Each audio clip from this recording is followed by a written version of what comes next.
3 मार्च की सुबह गाजियाबाद के नंदग्राम थाना इलाके की पुलिस को एक खबर मिलती है कि सी ब्लॉक के 182 नंबर मकान में रहने वाले कपिल ने खुद को गोली मारकर आत्महत्या कर ली है।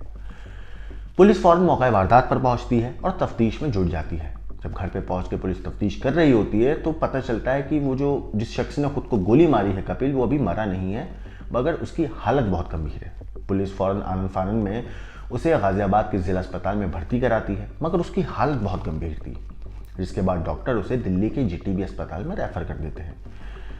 मगर जीटीबी अस्पताल में इलाज के दौरान कपिल की मौत हो जाती है।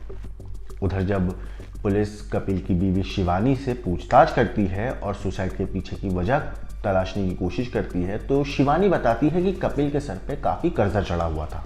कपिल को काफ़ी सारे लोगों का पैसा देना था, जिस वजह से वो काफ़ी दिनों से परेशान था और इसी परेशानी में आकर, इसी कश्मकश में आकर कपिल ने खुद को गोली मारकर हत्या कर ली। बहरहाल पुलिस भी इस बात पर यकीन कर लेती है, मगर कातिल, कहते हैं ना कि कातिल खुद को कितना ही शातिर क्यों ना समझे, मगर वो कभी ना कभी कोई एक ऐसी गलती कर देता है जिस गलती की वजह से वो पुलिस की गिरफ्त में आ जाता है। और इस केस में भी कुछ ऐसा ही हुआ। नमस्कार, मेरा नाम है मोहम्मद आसिम और आप देख रहे हैं क्राइम तक।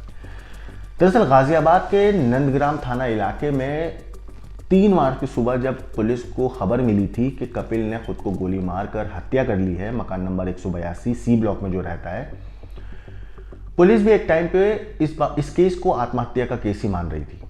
मगर इस केस में जब पोस्टमार्टम रिपोर्ट आई तो पुलिस के भी होश फाख्ता हो गए थे, क्योंकि उस पोस्टमार्टम रिपोर्ट में सिर्फ एक क्लू था और उस एक क्लू ने इस केस का पूरा रुख बदल दिया था। दरअसल जो कपिल था, जो शख्स मरा था मृतक, वो राइट हैंड था और अगर कोई इंसान राइट हैंड है तो वो खुद को जब गोली मारेगा तो वो राइट साइड पे ही बंदूक को पॉइंट करेगा अपने कान के और यहां से गोली मारेगा। यहां से गोली मारने का मतलब है कि जो गोली बाहर निकलेगी वो इधर की साइड से निकलेगी। मगर पोस्टमार्टम रिपोर्ट में आया था कि गोली जो चलाई गई है वो राइट से लेफ्ट नहीं बल्कि लेफ्ट साइड से राइट साइड चलाई गई है और जो गोली का आउट पॉइंट है वो लेफ्ट साइड है। पुलिस को जब ये चीज पता चली तो पुलिस हैरान थी कि जब कपिल राइट हैंड है तो गोली का आउट पॉइंट लेफ्ट साइड होना चाहिए था, मगर गोली चलाई गई है लेफ्ट साइड से और आउट पॉइंट है राइट साइड।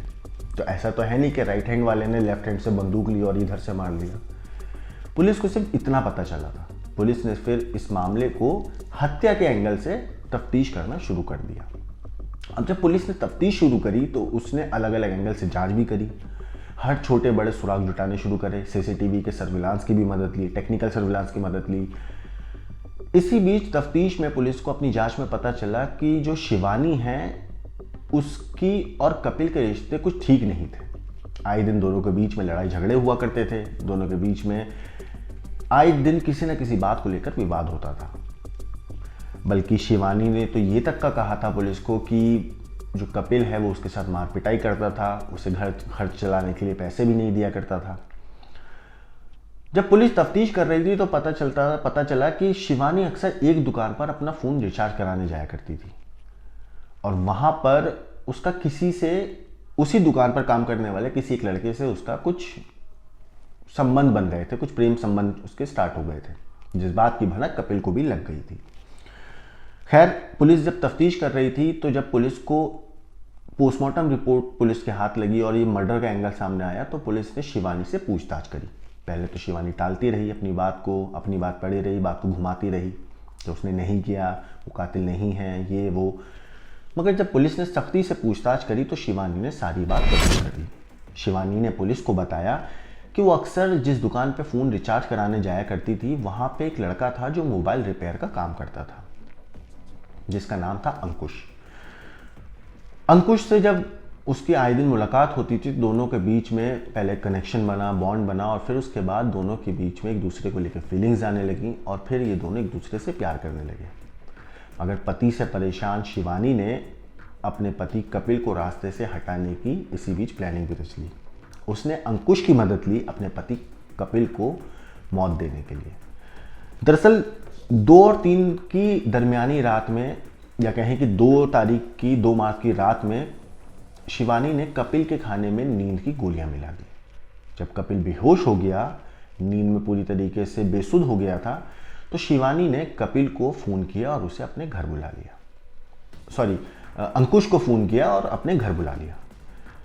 कपिल बेहोश था। अंकुश घर आता है और फिर उसके बाद अंकुश लेफ्ट साइड से गोली चलाता है और कपिल को मार देता है। हालांकि कपिल मरा नहीं था, वो सिर्फ घायल हुआ था, या कहें कि वो गंभीर रूप से घायल हो गया था। जो अंकुश है, जब वो गोली चलाता है तो लेफ्ट साइड से चलाता है और राइट साइड निकलती है।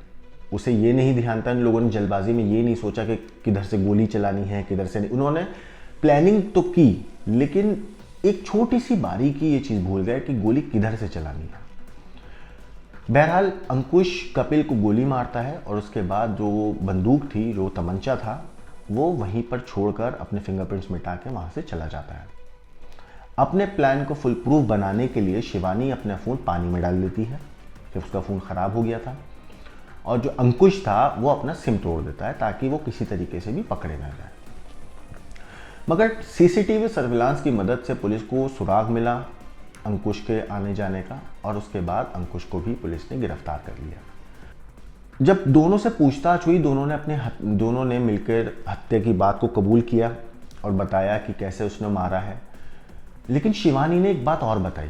शिवानी ने बताया कि कपिल ने शिवानी को बंदूक चलाना सिखाया था, और शिवानी ने पुलिस को ये भी बताया कि वो जो तमंचा था, जो अवैध बंदूक थी, वो कपिल की ही थी, और कपिल ने ही पहले शिवानी को, अपनी बीवी को बंदूक चलाना सिखाया था। मगर पति की हत्या करने के लिए इस कातिल बीवी ने, शिवानी ने, अपने बॉयफ्रेंड अंकुश को बंदूक चलाना सिखाया कि बंदूक चलाते कैसे, तमंचा कैसे चलाते हैं। अपने बॉयफ्रेंड को ट्रेन किया, उसे सिखाया कि बंदूक चलाने का तरीका क्या होता है, और फिर उसी बंदूक से अपने पति का कत्ल करवा दिया अपने बॉयफ्रेंड के हाथों। फिलहाल ये दोनों आरोपी पुलिस की गिरफ्त में हैं। पुलिस ने इनके कबूलनामे और अलग अलग सबूतों के आधार पर इन दोनों को अरेस्ट किया है। फिलहाल ये दोनों पुलिस की गिरफ्त में हैं और अपने किए हुए गुनाह की सज़ा काटने की तैयारी कर रहे हैं।